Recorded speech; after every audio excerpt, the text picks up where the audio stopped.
Այս առակն էլ ասաց ոմանց,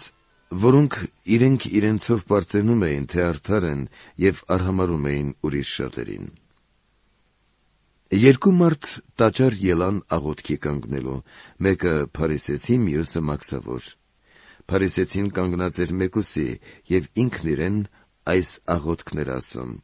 «Աստված իմ, շնորհակալ եմ քեզնից, որ ես նման չեմ ուրիշ մարդկանց, ինչպես հափշտակողները, անիրավներն ու շնացողները և կամ ինչպես այս մաքսավորը, այլ շաբաթը 2 անգամ ծոմ եմ պահում և 10-րդ եմ տալիս իմ ամբողջ եկամտից»։ Իսկ մաքսավորը կանգնած էր մեկուսի և չէր իսկ կամենում իր աչքերը երկինք բարձրացնել,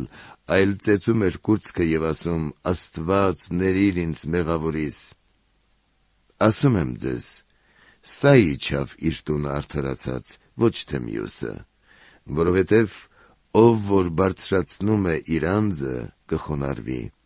և ով որ խոնարհեցնում է իր անձը,